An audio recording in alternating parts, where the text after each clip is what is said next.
अक्सर हमने अपने आसपास ऐसे बहुत से लोगों को देखा होगा जो दूसरों से कम हुनरमंद होते हैं। दूसरे लोगों के मुकाबले उनमें कम टैलेंट होता है, लेकिन फिर भी वो उन लोगों से ज्यादा कामयाब हो जाते हैं। तो ऐसा क्यों होता है? क्या उनकी किस्मत अच्छी थी या फिर ऊपर वाले ने उनका साथ दिया? इस चीज के पीछे क्या कारण हो सकता है, जरा सोचिए। इसके पीछे सबसे मुख्य कारण आलस्य होता है। जी हाँ, कामयाब होने के लिए सिर्फ हुनर नहीं चाहिए, उस काम को करने के लिए जोश और हिम्मत चाहिए।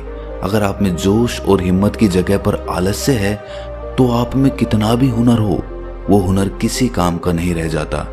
जैसे दीमक एक पेड़ को अंदर से खोखला कर देती है। बाहर से तो पेड़ वैसे का वैसा दिखता है, लेकिन अंदर से वो पेड़ खोखला हो चुका होता है। उसी तरह आलस्य आदमी को अंदर से खोखला बना देता है। उसका जोश, उसकी स्फूर्ति अंदर से मर चुकी होती है। चाहे बाहर से वो आदमी स्वस्थ नजर आए, लेकिन अंदर से आलस्य ने उस दीमक की तरह उस आदमी के शरीर को अंदर से खोखला कर दिया होता है। आज की जो कहानी मैं आपको सुनाने वाला हूँ, उसमें आपको आलस्य के कुछ मुख्य कारण पता चलेंगे और साथ ही आपको आलस्य को हटाने के लिए कुछ यौगिक उपाय बताए जाएंगे। इससे पहले कि आप इस कहानी में खो जाएं, इस चैनल को सब्सक्राइब जरूर कर लें। तो चलिए कहानी शुरू करते हैं। एक बार की बात है, एक आलसी आदमी बुद्ध के पास आकर कहता है कि हे बुद्ध, मैं अपने आप से बहुत परेशान हूँ। मैं बहुत ही आलसी आदमी हूँ, इसीलिए सब लोग मुझे ताने देते रहते हैं। क्या आपके पास कोई ऐसा मार्ग है जिससे मेरा आलस्य दूर हो सके?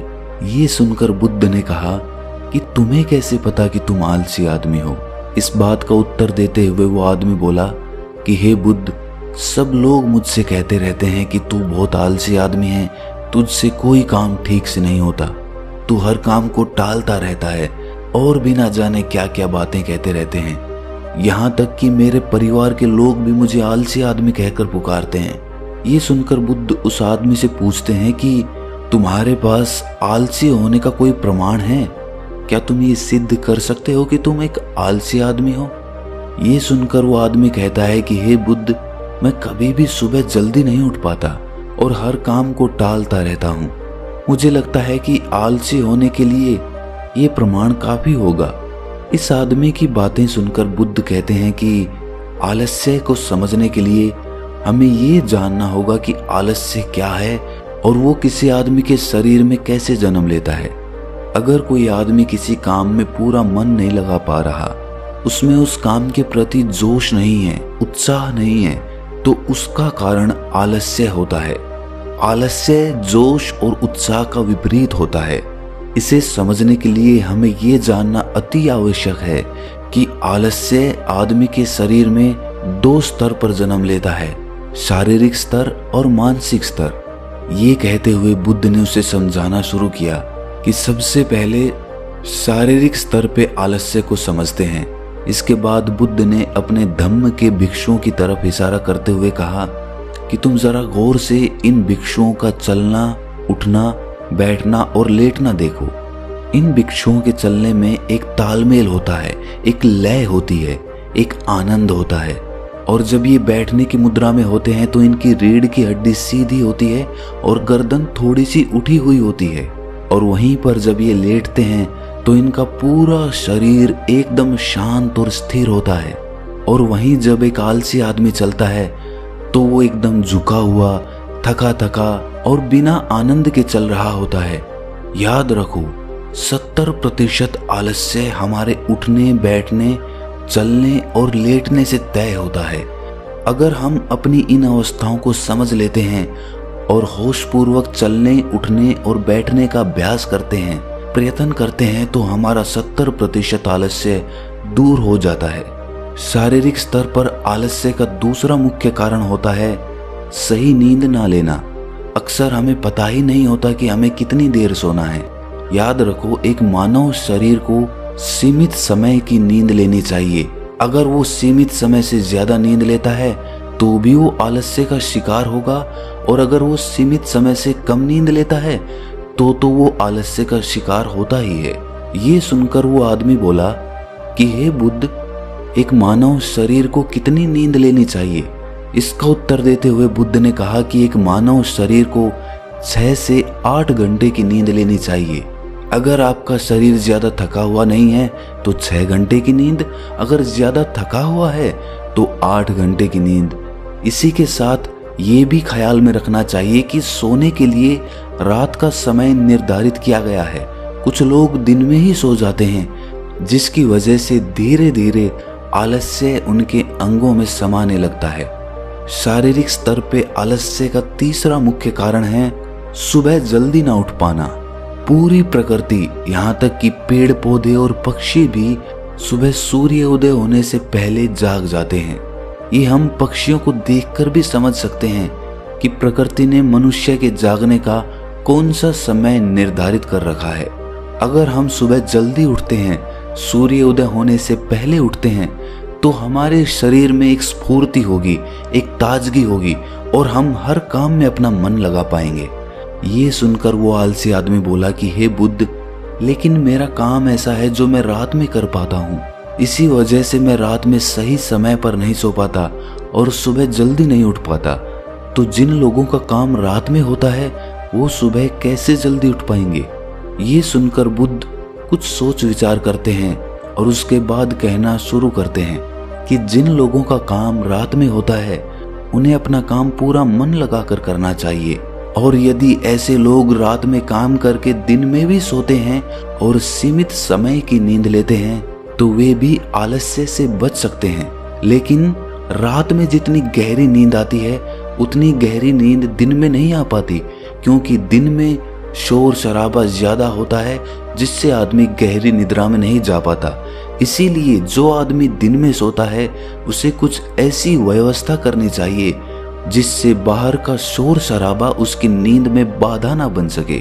इसके लिए वो अपने कानों में रुई वगैरह ठूंस सकता है जिससे बाहर की आवाज उसके कानों में ना पड़े और वो गहरी निद्रा ले पाए। शारीरिक स्तर पे आलस्य का अगला मुख्य कारण होता है भोजन। सही समय पर और सही भोजन करना शरीर के लिए अति आवश्यक होता है। कुछ लोग ऐसा भोजन करते हैं जिसमें कोई जान ही नहीं होती। अब आप ही सोचिए, जिस खाने में जान ही नहीं है, जिस खाने में ऊर्जा ही नहीं है, वो खाना आपके शरीर को ऊर्जा कैसे दे सकता है? और अगर इंसान ऐसा खाना खाएगा तो उसका शरीर किसी भी काम को करने में प्रतिरोध करेगा ही। अक्सर गलत समय पर उल्टा सीधा भोजन करने से आदमी का मोटापा बढ़ता चला जाता है और एक पतले इंसान के मुकाबले एक भारी शरीर वाले इंसान के शरीर में ज्यादा आलस्य पाने की संभावना हो जाती है।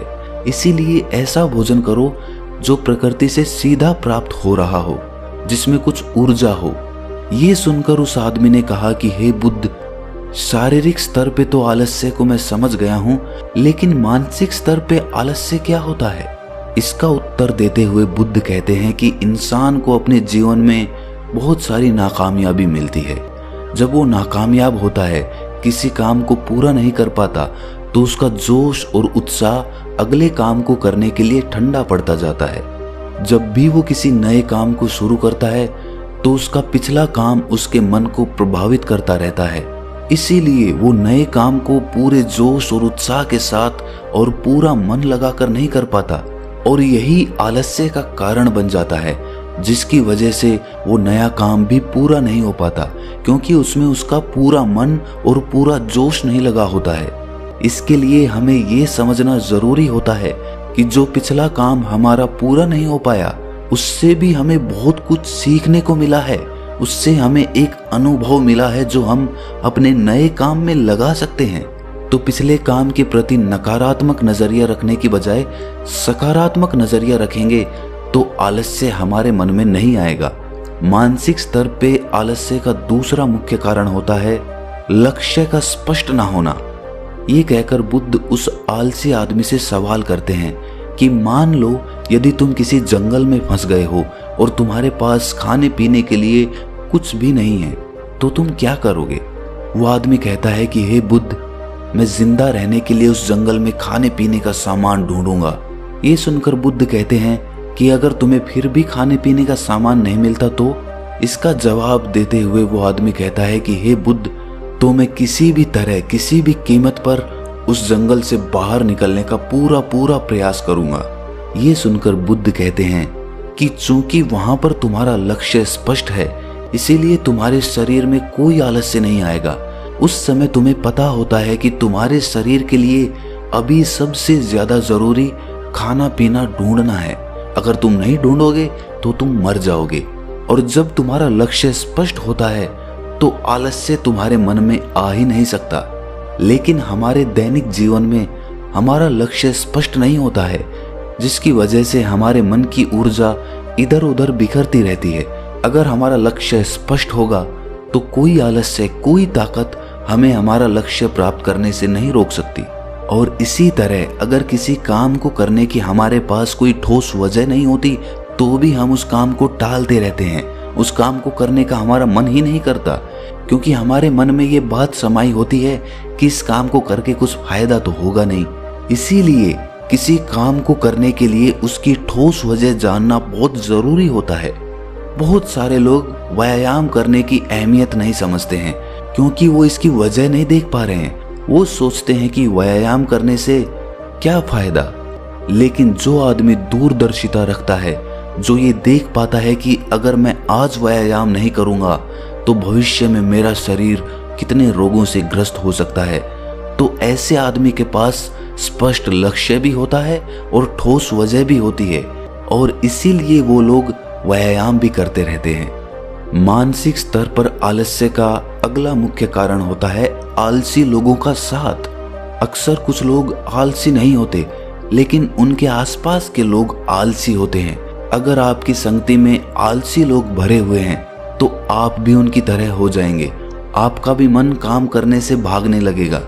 आलस्य एक छुआछूत की बीमारी की तरह होता है। जितने ज्यादा आलसी लोगों से आप घिरे हुए हैं, आपका मन उतने ही आलस्य को पकड़ लेगा।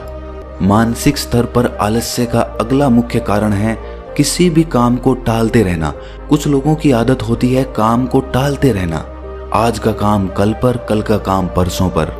हमें ये महसूस भी नहीं होता कि धीरे धीरे यही हमारी आदत बन जाती है, और ये काम को टालने की आदत धीरे धीरे आपको आलसी बना देती है।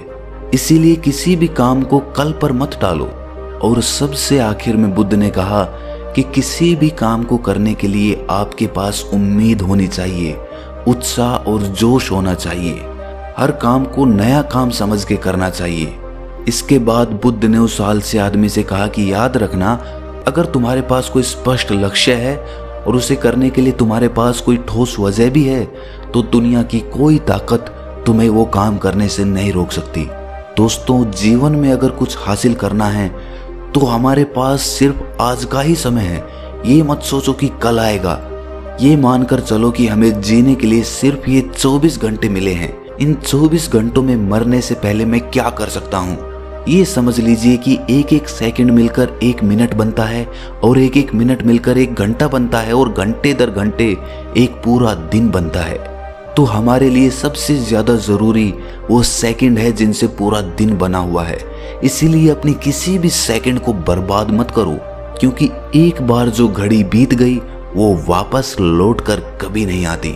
तो दोस्तों, कैसी लगी आपको ये कहानी कमेंट सेक्शन में जरूर बताना, और अच्छी लगी तो इस चैनल को सब्सक्राइब जरूर कर लेना।